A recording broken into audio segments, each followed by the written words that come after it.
So hello guys, आज हम आ गए हैं लिमिट्स के एक क्वेश्चन के साथ। लिमिट्स चैप्टर शुरू कर रहे हैं। तो यहाँ पर हमारे पास क्वेश्चन गिवन है लिमिट्स का, बहुत ही सिंपल सा सवाल है। यहाँ पे आप देख सकते हो x tends to pi by two given है और ये एक एक्सप्रेशन गिवन है। अब ये सबसे पहली बात तो ये आ जाती है कि आपको ये डिटरमाइन करना है ये फॉर्म कौन सी है। ये फॉर्म है एक्चुअली इन्फिनिटी की पावर ज़ीरो। ठीक है, आप देख सकते हो इसको। x tends to pi by two, x tends to pi by two है। तो आपको पता है कि जो आपका कॉस एक्स होगा, कॉस स्क्वायर एक्स होगा, वो क्या होगा, ज़ीरो पॉजिटिव। ठीक है, या फिर ज़ीरो कह सकते हो आप, है ना। तो ज़ीरो की तरफ टेंड करेगा लेकिन पॉजिटिव साइड से, क्योंकि यहाँ पर स्क्वायर हो चुका है। फिर आपको पता है जब आप one by cos square x को देखोगे तो वो आपका बहुत सिंपल आपको पता लगेगा इन्फिनिटी है। ठीक है, तो आई थिंक अब आपको क्लियर हो गया होगा। यहाँ पर देखो, वन है, टू है और वैसे ही एन है। तो यहाँ से आपको पता लग गया कि जो अंदर वाली चीज़ें हैं वो क्या है, वन से बड़ी है। और यहाँ पर जो पावर है इनकी, ये पावर क्या है, इन्फिनिटी जा रही है। ठीक है, तो ये जो अंदर वाली ओवरऑल क्वालिटी है, क्वांटिटी है, वो इन्फिनिटी हो गई। और इसकी जो पावर है ये तो ऑब्वियसली ज़ीरो है, तो इन्फिनिटी की पावर ज़ीरो वाली फॉर्म है ये। ठीक है, तो देखो, वैसे तो जनरली ऐसा रहता है कि ये जो फॉर्म है इसमें हम लॉगरिदम वगैरह लेते हैं, लेकिन इसमें कोई डायरेक्ट सिग्नल ये लग नहीं रहा है कि लॉगरिदम लेके कोई फ़ायदा होगा। तो क्या करें, देखो ऐसा करो, फ्रैक्शन का थोड़ा फ़ायदा उठाओ, है ना।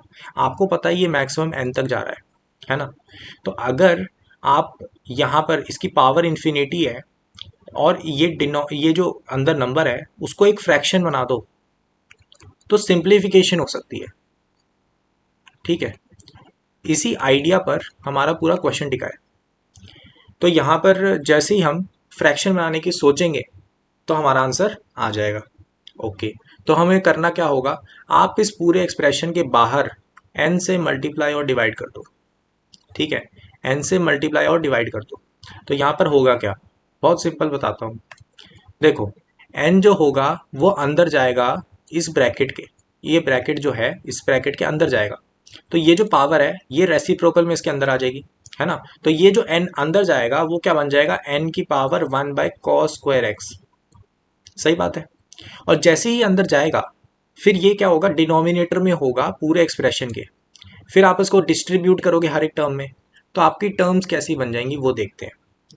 वन बाय एन की power one by cos square x plus two by n की power one by cos square x plus dot dot dot n की पावर एन बाय एन की power one by cos square x.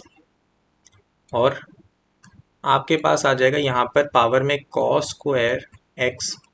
ठीक है, और यहाँ पर क्या आ जाएगा, यहाँ पे आपके पास था limit x tends to pi by two, और बाहर में आपके पास एक मल्टीप्लाई में n भी है जिसका कोई लिमिट से काम नहीं है।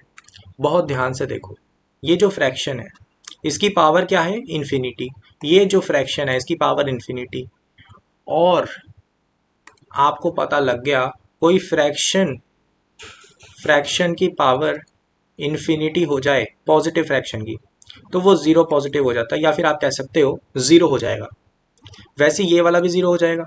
वैसे ही n minus one divided by n वाला जो फ्रैक्शन है one by cos square x, जो इस टर्म से पहले आ रहा होगा यहाँ पर, वो भी ज़ीरो हो जाएगा। बस ये जो लास्ट वाला है ना, इधर ध्यान से एनालाइज करने वाली बात है।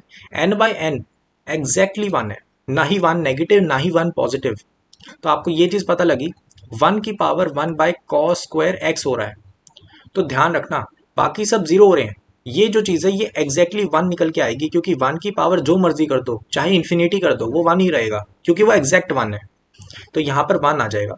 और वन, अब आप इधर जब लिमिट लगाओगे तो आपके पास आ जाएगा वन की पावर कॉस स्क्वायर एक्स। अब यहाँ पे ये जो कॉस स्क्वायर एक्स है इसको भी आप बहुत आसानी से कह सकते हो वन की पावर जो मर्जी हो वो सेम ही रहेगा।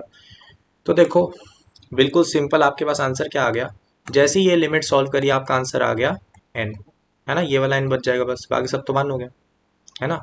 ये वाली चीज़ वन है, बाकी सारी ज़ीरो हो जाएंगी। अब देखो, ये चीज़ है तो बहुत सिंपल, लेकिन ये चीज़ क्लिक तभी करती है जब आपने ऐसे क्वेश्चंस करे हो। अब ये एक रेलेवेंट क्वेश्चन है क्योंकि ये जेई मेंस 2023 में जनवरी अटेम्प्ट में आया था ये मैंने देखा था एक पेपर में आया हुआ है ये क्वेश्चन, और इसका आंसर बी ऑप्शन हो जाता है। तो देखो, मेन बात जो निकल के आती है, जो भी हमारे लिमिट्स के चैप्टर हैं, लिमिट चैप्टर है ना, उसमें बेसिक बात क्या है, या तो आपको स्टैंडर्ड फॉर्म्स के स्टैंडर्ड तरीके पे जाना है, फॉर्म्स का जो स्टैंडर्ड तरीका है उनको यूज करना है, या फिर आपको आपको ये चीज ध्यान रखनी है कि जैसे फ्रैक्शन है, उसकी उसकी जो वैल्यू अगर इन्फिनिटी पे है तो उसकी वैल्यू क्या आ सकती है ना, वो किसको टेंड करेगा। ये जो सब चीजें आपको थोड़ा सा मैनिपुलेशन आएगी, ये वाली मैनिपुलेशन इंपॉर्टेंट है।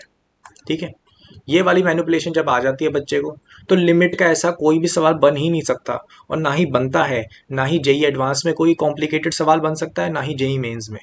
ठीक है, it is one of the most scoring chapters. Limits ऐसा सवाल चैप्टर है जिसको सबसे बेस्ट तरीके से कवर करना चाहिए मेरे हिसाब से, क्योंकि इसमें क्वेश्चन ज़्यादा घूम नहीं सकते। अगर आप वैरायटी कवर अप करते हो, काफ़ी वैरायटी के क्वेश्चंस करते हो, सफिशिएंट प्रैक्टिस करते हो, तो इसका क्वेश्चन आपके हाथ से कभी छूट नहीं सकता, और इसके मार्क्स गारंटी मिलते हैं। ठीक है, तो इसके अच्छे अच्छे भरपूर क्वेश्चंस करेंगे हम, काफ़ी वैरायटी के क्वेश्चंस करेंगे, जेई मेंस जेई एडवांस के पीवाईक्यूज करेंगे, और इसको स्ट्रॉन्ग बनाएंगे।